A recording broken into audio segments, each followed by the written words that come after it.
అందరూ కూడా చేతులు చాచి దేవుని నామాన్ని స్తుతించుకుందాం. Hallelujah, praise the Lord, hallelujah, praise the Lord, యేసువా వందనం, యేసువా స్తోత్రం, తండ్రి వందనం, తండ్రి స్తోత్రం, ఆత్మదేవా వందనం, ఆత్మదేవా స్తోత్రం, హల్లెలూయా, ప్రైజ్ ది లార్డ్, హల్లెలూయా, మంచి కాపరి వందనం, మంచి కాపరి స్తోత్రం, కరుణామయుడా వందనం, కరుణామయుడా స్తోత్రం, హల్లెలూయా, ప్రైజ్ ది లార్డ్, హల్లెలూయా, హల్లెలూయా, హల్లెలూయా.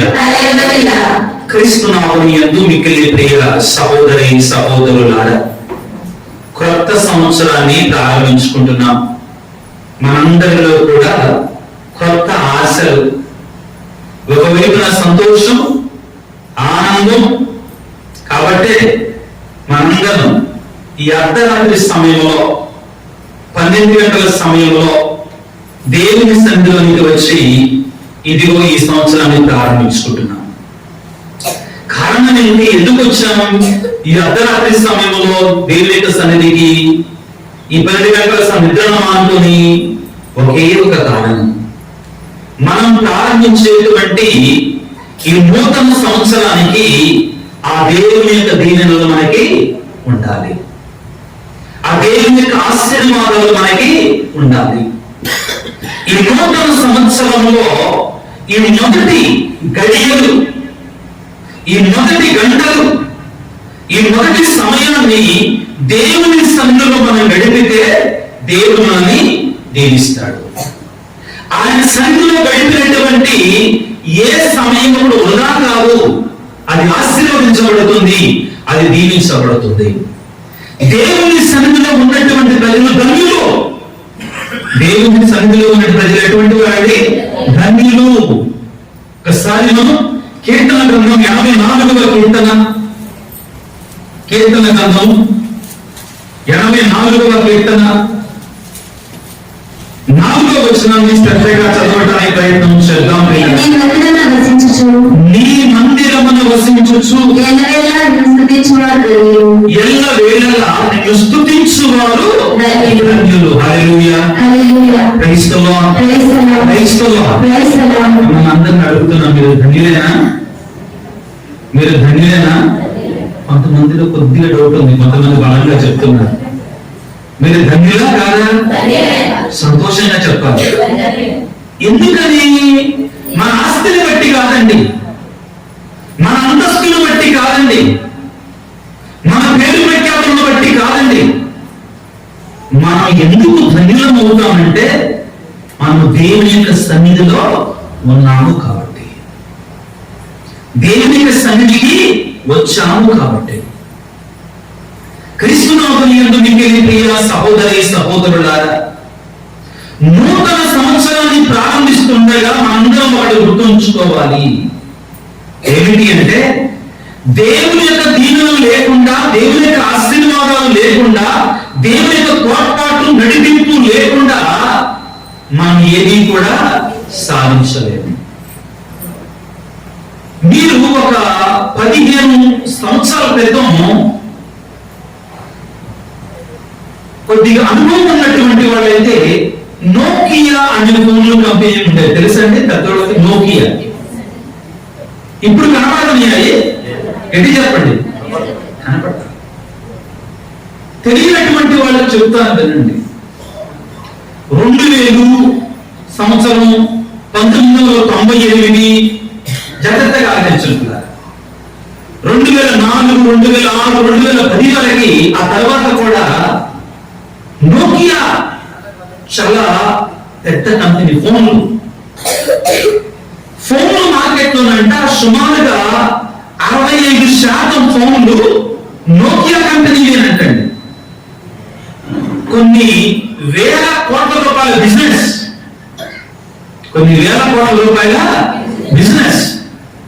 కానీ ఇప్పుడు మనం షాప్కి వెళ్తే నోకియా ఫోన్ సముద్రం కనపడతానయ్యా? ఎక్కడో ఉంటే ఒకవేళ సహజంగా అవి కనపడతాయి. ఏమైంది? కంపెనీ దివాళా తీసింది. ఏమైందండి? కంపెనీ దివాళా తీసింది. ఇటువంటి ఉదాహరణలు చాలా ఉన్నాయి పిల్లరా. తెలుగులో ఒక సామెత ఉంది, బండ్లు ఓడలైతాయి, ఓడలు బండ్లు అవుతాయి. కాబట్టి పిల్లరా, నూతన సంవత్సరాన్ని ప్రారంభించడం మనకి ఆయన సహాయం మనకు కావాలి, ఆయన దీవెన మనకు కావాలి, ఆయన తోడ్పాటు మనకు కావాలి, ఆయన నడిపింపు మనకి కావాలి. ఈనాడు పిల్లలు నూతన సంవత్సరాన్ని ప్రారంభించుకుంటుండగా మనం చదువుకున్న మొదటి పట్టణం సంఖ్యాకాండము 6వ అధ్యాయంలో దేవుడు మనందరికీ కూడా ఈ దీవెనకరమైనటువంటి మాటలు, ఆశీర్వాదకరమైన మాటలు మనతో మాట్లాడుతున్నాడండి. మనందరికీ చెప్తున్నాడు. దేవుని సన్నిధిలో ఉన్న మనకి ఈ నూతన సంవత్సరాన్ని ప్రారంభిస్తుండగా ఈ మాటలు మనకి దీవెనగా ఇవ్వమంటున్నాడండి. వాక్యాన్ని చదువుకుందాం. సంఖ్యాకాండము 6వ అధ్యాయము 22వ వచనం చదువుకుందాం. సంఖ్యాకాండము 6వ అధ్యాయము 22వ వచనం చదువుదాం. యావే మోషేతో అహరోను అతని పుత్రులు ప్రజలను ఆశీర్వదించినప్పుడు ఈ క్రింది విధముగా దీవెనలు పలకవలెను. పిల్లలు గమనించాలి. మోషే ప్రవక్త ద్వారా దేవుడు అహరోను యాజకుడు, ఎవరండి?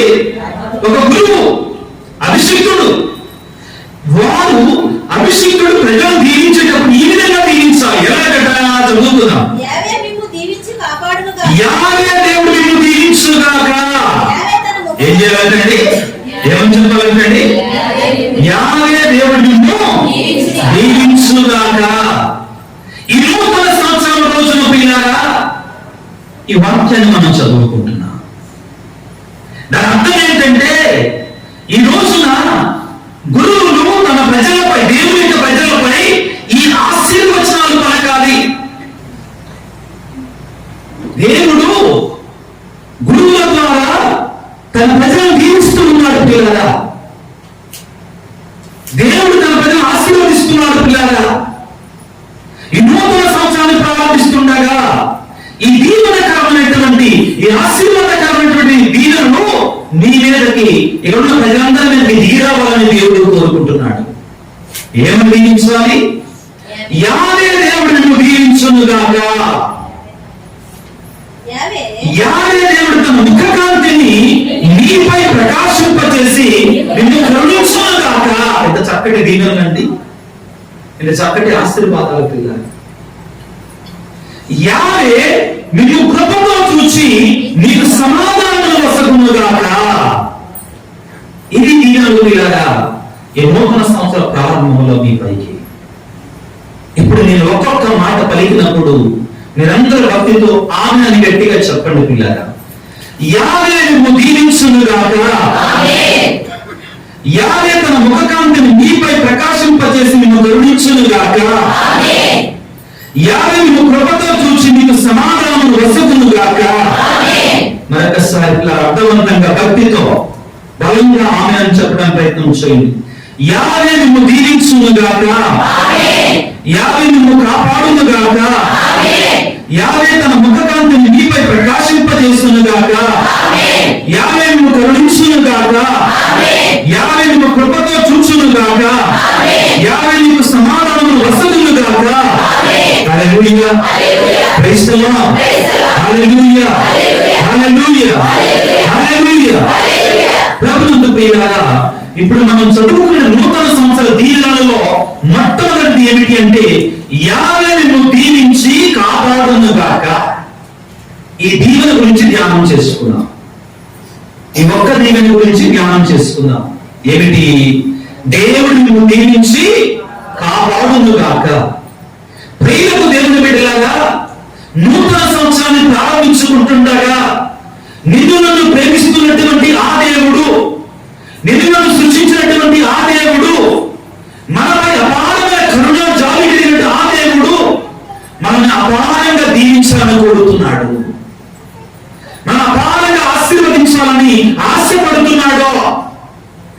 బైబిల్ గ్రంథంలో పిల్లలు దేవుడు మనకి ఇచ్చినటువంటి ఈ పరిశుద్ధ బైబిల్ గ్రంథంలో దేవుని యొక్క ఆశీర్వాదాలకి కొదవలేదు, దేవుని యొక్క దీవెనలకి కొదవ లేదు పిల్లల. వాక్యాలను మనం చదువుకున్నట్లయితే ఒకసారి దయచేసి వాక్యాలను అందించండి. యోహాను సువార్త 1వ అధ్యాయం 16వ వచనాన్ని మనం చదువుకుందాం ఒకసారి. ఆయన పరిపూర్ణత నుండి మనమందరము అనుగ్రహములను పరంపరంగా మనం పొందుతున్నామంటాడు. పొందాలంటే దేవుని అనుగ్రహాలు ఎలా ఉంటాయి అంటే, దేవుని యొక్క కృప ఎలా ఉంటుందంటే మన మీద కృప వెంబడి కృపతో మనం దీవిస్తున్నాడంటే దేవుడు కృప మీద కృపతో మనం దీవిస్తున్నాడంట. ప్రియులారా దయచేసి గుర్తు పెట్టుకుని అందరూ కూడా, దేవుని దగ్గర దీవెనలకు కొదవా లేదు, దేవుని దగ్గర ఆశీర్వాదాలకు కొదవ లేదు. మనం అనుకుంటామేమో కొన్నిసార్లు మన ఇంటి ప్రక్కన వాళ్ళు దీవించబడితే, మన ఇంటి ప్రక్కన వాళ్ళు ఆశీర్వదించబడితే అమ్మో ఆశీర్వాదాలు అయిపోతాయేమో, మనకు ఉండవేమో అనుకునే భయం లేదండి. ఆయన అనుగ్రహాలు అనంతం. వాక్యం ఏమని కలుగుతుంటే కృపల పరంపర. పరంపర అంటే ఏంటి తెలుసా? అనంతం అంట పిల్లల. అంతు లేకుండా దేవుని కృపలు మన మీద ఉంటాయట పిల్లల. ఈ నూతన సంవత్సరంలో మరొక వాక్యాన్ని చదువుకుందాం పిల్లరా. మలాకి గ్రంథం 3వ అధ్యాయం 10వ వచనాన్ని చదువుకుందాం. మత్తయి శుభవార్త ముందుగా ఉంటుంది. మలాకి గ్రంథం 3వ అధ్యాయం 10వ వచనాన్ని చదువు. మీరు మీ 10వ పాలును సంపూర్తిగా దేవాలయంలో కొనినండు. ఈ మాట గండుకులాగా ఈ మాట కోసం చదువుతున్నానండి. అప్పుడు దేవాలయమున సమృద్ధి నసగును లభించును. మీరు నన్ను ఎవరిని పరీక్షించవచ్చు అండి? దేవుడిని పరీక్షించి చూడవచ్చు. కావాలంటే దేవుడు మిమ్మల్ని దీవిస్తాడు లేదు, పరీక్షించి చూడండి. కావాలంటే మీరు చేయాల్సింది చెయ్యండి. మనం ఏం చేయాలి? ముందుగా మనం చేయాల్సింది చెయ్యండి. ఆ తరువాత మీరు నన్ను పరీక్షించి చూడవచ్చు. చదవమ్మ గట్టిగా. నేను ఏం చేస్తాడంటండి? ఆకాశ ద్వారములను తెరచి మీపై ఆశీర్వాదం అన్నిటినీ సమృద్ధిగా కుమ్మరింపజేస్తాను. హల్లెలూయా, ప్రైజ్ ది లార్డ్. ఎంత గొప్ప దీవెన ప్రియులారా. ఇవి దేవుని యొక్క మాటలు, దేవుని యొక్క వాగ్దానాలు. నేను ఆకాశ ద్వారమును తెరచి మీ అందరిపై ఆశీర్వాదములను సమృద్ధిగా, ఏ విధంగానండి? సమృద్ధిగా మీ మీద కుమ్మరింపజేస్తాను. ప్రియులారా, దేవుని యొక్క దీవెన అడగడగా రావండి. దేవుని యొక్క ఆశీర్వాదాలు అడగడగా రావండి. గుర్తుంచుకోండి, యేసయ్య జీవితంలో మనం అద్భుతాలు చూస్తామండి. అడగడగా ఉంటారు యేసయ్య అద్భుతాలు. 5,000 మందికి ఆహారాన్ని పెట్టినప్పుడు సగం కడుపు నింపాడు యేసు ప్రభు. ఏం చేశాడు? 5,000 మందికి పెట్టిన తర్వాత వాడు కడుపులో నిండిన తర్వాత ఎన్ని గంపల నిండా మిగిలిపోయాయి? 12 గంపల నిండా మిగిలిపోయాయి. Hallelujah, praise the Lord, praise the Lord. కానాపల్లి పెళ్లిలో యేసు ప్రభువు నీటిని ద్రాక్షారసముగా మార్చాడు. ఎట్లాంటి ద్రాక్షారసం అయిందంటే చెప్పమ్మా, శ్రేష్టమైన ద్రాక్షారసముగా మార్చాడండి. Hallelujah, praise the Lord, praise the Lord. ఆయన సమృద్ధిగా వసగే దేవుడు పిల్లారా. ఈ నూతన సంవత్సరాన్ని ప్రారంభిస్తుండగా దేవుడు తన బిడ్డలమైన మనకి, తన బిడ్డలమైన మన పేద అనుగ్రహం కురిపిస్తారంటున్నాడు. సగం ఆశీర్వాదాలు కాదండి. పెద్ద ఆయన మీ పిల్లలకు బట్టలు కొనడానికి పోయావా? కొనిపెట్టావా? కొనిపెట్టా. పండగ అంటే పండగల టైం అండి ఇది. పిల్లలకి ఏమంటాం? సగం బట్టలు కొనుక్కోరు అంటారా? ఏమంటాం? నిండుగా చెప్పాడు చూడు, చక్కగా బట్టలు కొనిపెట్టాం. మన పిల్లల మీద మనకు అంటుంటే మన ప్రేమ కలిగిన తండ్రికి మన మీద ఇంకెంత ఉండాలి? సమృద్ధిగా ఇచ్చేవాడు. కాబట్టి అంటున్నాడండి మలాకి గ్రంథం 3వ అధ్యాయం 10-11 వచనాలలో మీపై సమృద్ధిగా నేను దీవెనలు కుమ్మరిస్తాను లేదు మీరే చూడవచ్చు అంటున్నాను. ఇది దేవుని యొక్క వాగ్దానం. ప్రియులకు దేవుని నూతన సంవత్సరము దేవుని అందరం దీవించాలి, మనందరిని ఆశీర్వదించాలి. మనం చేయవలసిందల్లా ఏంటంటే ఆయన చెంతకు వెళ్ళాలి, ఆయన స్వరాన్ని వినాలి, మన పాపాన్ని విడిచిపెట్టాలి.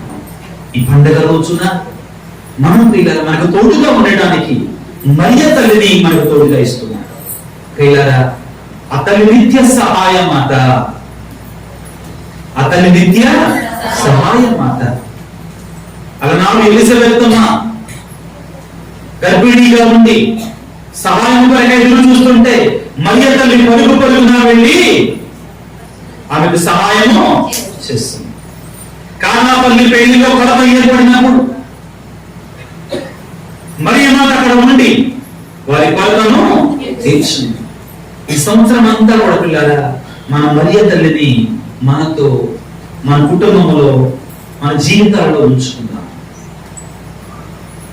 యేసయ్య నామములో, శక్తి కలిగిన నామములో ఈ నూతన సంవత్సరాన్ని ప్రారంభించుదాం. దేవుని వేడుకుందాం. ప్రభువా మీరు మాకు ఆయన తోడుగా ఉంటాడు. తప్పనిసరిగా ఆయన తోడుగా మనం చేయవలసిందల్లా ఏంటంటే ఆయన అడగాలి, యేసయ్య మీరు మాకు తోడుగా ఉండండి, మమ్మల్ని నడిపించండి అయ్యా.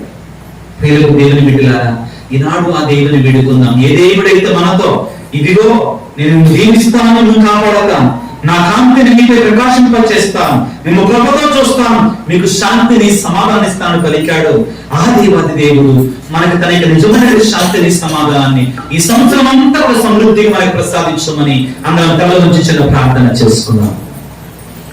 సర్వశక్తిమంతుడా, సర్వోన్నతుడా, ప్రేమమయుడా, ఈ నూతన సంవత్సరాన్ని ప్రారంభించుకుంటుండగా తండ్రి నీవు మాకు ఈ రోజున వాగ్దానకరమైన మాటలు మాతో పలికి ఉన్నావు తండ్రి. మమ్మల్ని దీవించి కాపాడుతానంటున్నావు నాయన. నీ ముఖకాంతిని మాపై ప్రకాశింపచేస్తానంటున్నావు, మమ్మల్ని గర్విస్తానంటున్నావు తండ్రి. నీ కృపను మా మీద కుమ్మరిస్తానంటున్నావు, నీ సమాధానం మాకు ఇస్తానంటున్నావు తండ్రి. ఈనాడు నీ సన్నిధికి వచ్చిన బిడ్డలను దీవించండి, ఆశీర్వదించండి నాయన.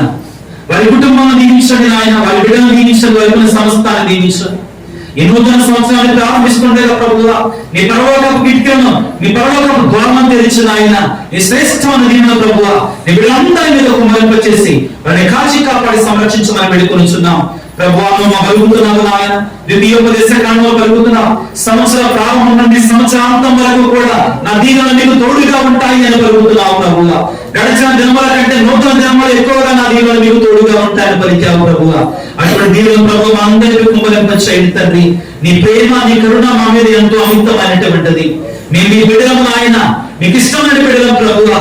మేము కూడా పాపాన్ని విడిచి మీకు ఇష్టమైన బిడ్డలుగా జీవించడానికి కావాల్సిన శక్తిని మాకు దయచేయండి ప్రభువా. అమ్మా తల్లి మరియమాత మా కొరకు ప్రార్థన చేయమ్మా, మా కుటుంబాల కోసం ప్రార్థన చేయ తల్లి, మాకున్న సమస్తము కొరకే ప్రార్థన చేయ తల్లి. ఓ యేసయ్యా నీ నామం శక్తి కలిగినటువంటిది, నీ నామం మహిమ కలిగినటువంటిది ఆయన. యేసు నామములో ప్రభువా ఈ సమస్తాన్ని కూడా మాకు అనుగ్రహించమని మా ప్రభువైన క్రీస్తు ద్వారా వేడుకొనిచున్నాము తండ్రి. ఆమేన్.